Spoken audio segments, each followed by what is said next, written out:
تمام سننے والوں کو میری طرف سے السلام علیکم۔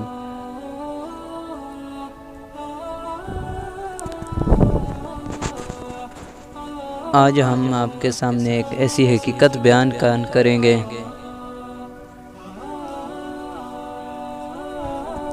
کہ جس کی وجہ سے آج ہماری اس امت میں اتنے تفرقے بن گئے ہیں۔ اس کی کیا وجہ ہے اور اس سے کیسے بچا جائے؟ اس کا واحد علاج تو صرف اور صرف قرآن ہے۔ ایک تلخ حقیقت آج بیان کریں گے ایک بہت بڑے عالم دین مفتی محمد شفیع کی ایک کتاب وحدت امت کا ایک تھوڑا سا خلاصہ بیان کریں گے۔ تمام سننے والوں سے ایک اپیل ہے، چینل کو سبسکرائب کریں اور بیل آئیکن کو دبا دیں تاکہ ہماری ہر آنے والی نئی ویڈیو آپ تک باقاعدگی سے پہنچتی رہے۔ چاروں اماموں میں افضل کون؟ سوال تو یہ پیدا ہوتا ہے۔ مذہب کے نام سے کتنے جھگڑے بنا لیے گئے ہیں، جن میں سے ہر جھگڑا فما بال القرون الاولی کی فرعونی صدا کا ٹھیک احاطہ ہے۔ یعنی اب سے پہلے فلاں گروہ جو گزر چکا ہے حق پر تھا یا باطل پر، فلاں انسان نیک تھا یا بد، پھر اس میں بحثیں ہیں، لڑائیاں ہیں، فرقہ بندیاں ہیں۔ گویا انسان کی نجات کے لیے کافی نہیں کہ وہ خود کیا اور کیا کرتا ہے۔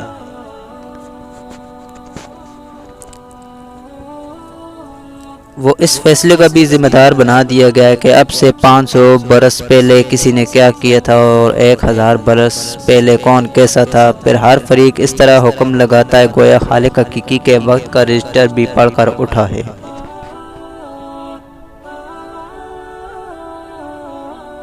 50 برس ہوئے، اب تقریباً 150 برس ہو گئے ہیں۔ شام میں مسلمانوں کے ایک گروہ کی بستیاں صرف اس سے جلا دی تھی کہ ایک کہتا تھا حضرت شیخ عبدالقادر جیلانی رحمۃ اللہ علیہ سب سے بڑے ولی ہیں، دوسرا کہتا تھا نہیں، شیخ احمد رفاعی رحمۃ اللہ علیہ۔ ہندوستان میں بھی یہی حال ہے، آج کل پاکستان میں بھی یہی حالت ہے کہ آج تک میرے پاس نہایت سنجیدہ عبارت میں لکھے ہوئے استعفیٰ آتے رہتے ہیں۔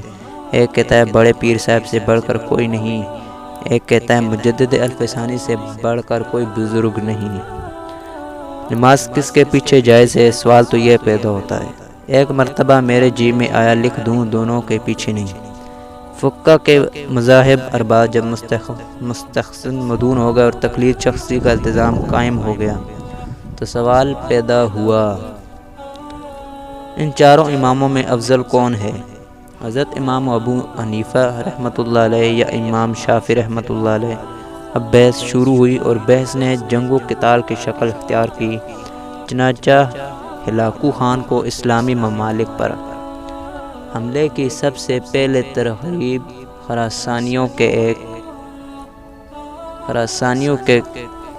اسی جھگڑے سے ملی تھی۔ ایک فرقے نے دوسرے فرقے کی ضد میں آ کر بلا وجہ شہر کے پھاٹک کھول دیے۔ پھر جب تاتاریوں کی تلوار چلی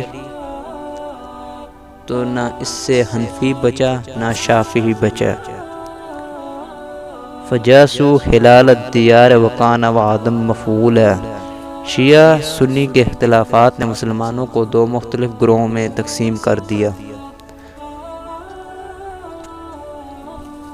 لیکن اس تمام اختلافات کا ماصل بھی کیا ہے؟ یہی کہ فما بال القرون الاولی اور 1300 برس گزر گئے ہیں اور اب 1425 برس ہو چکے ہیں، مگر اتنی بات کسی کی سمجھ میں نہیں آئی کہ علمھا عند ربی فی کتاب لا یضل ربی ولا ینسا۔ اس بات کا علم میرے پروردگار کے پاس نشستے میں ہے، میرا پروردگار ایسا نہیں کہ کھویا جائے یا بھول میں پڑ جائے۔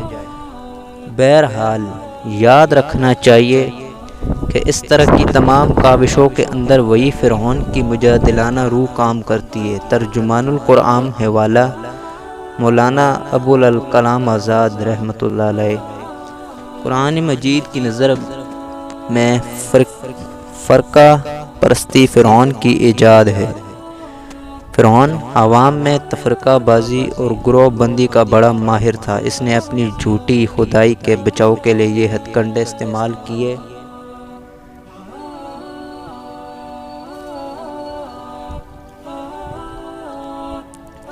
عوام کو ٹولیوں میں بانٹ رکھا تھا اللہ تعالیٰ نے فرمایا سورہ القصص، فرعون نے زمین میں سرکشی کی اور اس کے باشندوں کو گروہوں میں تقسیم کر دیا۔ آج مسلمانوں کی یہ فرقہ بندیاں اور گروہی اختلافات دراصل فرعونی ذہنیت کی ہی پیداوار ہے۔ اللہ تعالی ہم سب کو فرقہ پرستی کی لعنت سے بچائے، آمین۔ بقول شاعر مشرق علامہ محمد اقبال کا ایک شاعر ہے،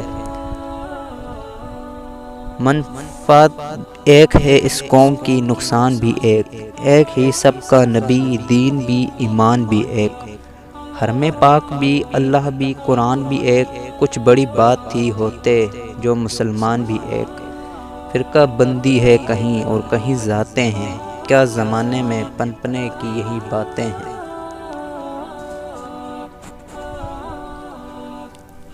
اگر آپ کو اس بات میں کچھ کمی محسوس ہوئی ہو یا کوئی ایسی بات جو کسی کے خلاف ہوئی ہو تو معذرت چاہتے ہیں۔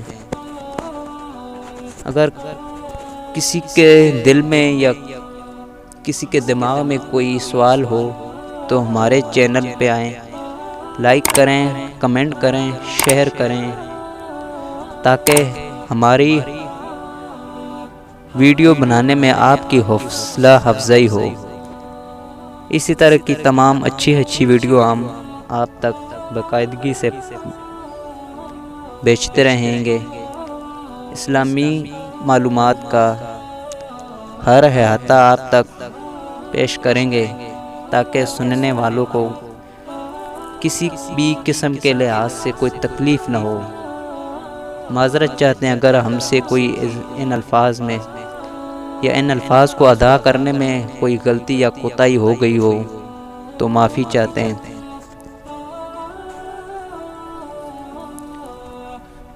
اس ویڈیو کو بنانے کا مقصد یہ تھا کہ امت کو اصل بات پتہ چلے کہ آج ہم اتنے فرقوں میں بٹ گئے ہیں، کسی کو نہیں سمجھ آتا کہ کون سا راستہ صحیح ہے اور کون سا غلط، کون سا میرے رب کے نزدیک انسان کو پہنچاتا ہے اور کون سا نہیں۔ اگر جنت میں جانا چاہو گے تو وہ قرآن کا راستہ ہوگا، اس سے اگر دوری چاہو گے جہنم میں جاؤ گے، وہیں سے بچنے کا کوئی راستہ نہیں۔ اور ہدایت کی کتاب بھی صرف اور صرف قرآن مجید ہے۔ اگر ہدایت جاننا یا پہچاننا چاہو گے تو یہ صرف قرآن ہے، اس سے ہی تمہیں ہدایت ملے گی۔ اگر اس سے ہٹ کر کسی دوسرے راستے کو اختیار کرو گے تو سیدھا جہنم میں جاؤ گے، جس سے چھٹکارا مشکل ہے، مشکل ہی ناممکن ہے۔ تو میری تمام بھائیوں سے گزارش ہے، چینل کو سبسکرائب کریں، لائک کریں، کمنٹ کریں، بیل آئیکن کو دبا دیں تاکہ ہمارے ہر آنے والی نئی ویڈیو آپ تک باقاعدگی سے پہنچتی رہے۔ شکریہ، مہربانی۔ صدق اللہ العظیم، جزاک اللہ۔